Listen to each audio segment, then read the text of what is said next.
죽은 자는 말이 없고 유가족은 원통하고 참사를 제대로 규명하려던 군인은 만신창이가 되었습니다. 외압 의혹의 당사자는 보란듯이 좋은 관직을 받아 해외로 나갑니다. 대통령이 기치로 내걸었던 공정과 상식은 조금도 작동하지 않습니다. 대통령실은 갑자기 바보 행세를 합니다. 이종섭 전 장관에게 걸려있던 출국금지 사실을 몰랐다고 해명합니다. 연구 없다고 연구 없어집니까? 네가 가라 시드니도 아니고 몇 년 해외로 도피시키면 그만입니까? 정말 인생 편하게들 살아서 좋겠습니다.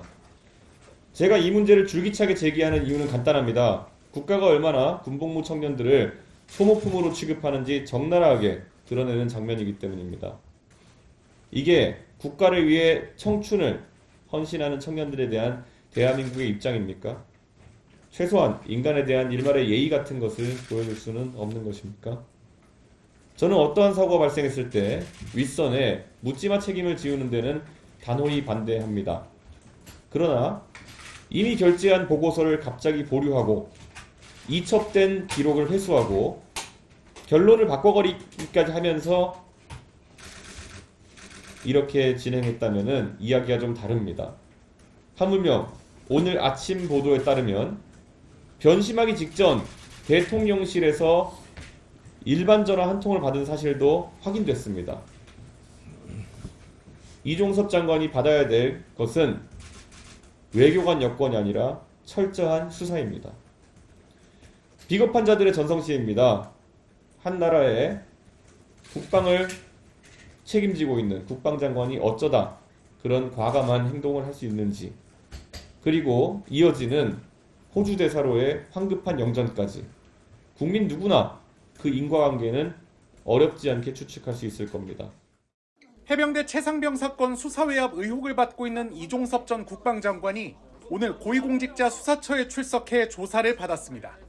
공수처 수사 4부는 직권남용 권리행사 방해 혐의 피의자 신분인 이 전 장관을 자진 출석 형식으로 불러 조사했습니다.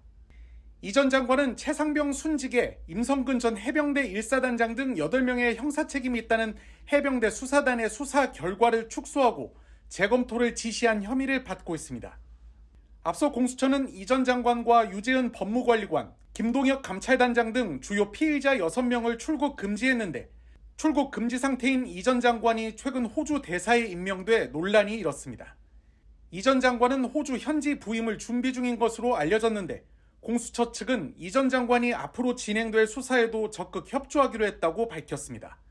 다만 출국 금지 해제 문제에 대해선 최종 결정기관이 아니라 입장을 밝히기 어렵다고 알렸습니다. 외교부는 이 대사에 대한 출국 금지 조치는 외부에 공개되지 않은 수사상 비밀이라며 외교부 차원에선 별도로 말씀드릴 사항이 없다고 밝혔습니다.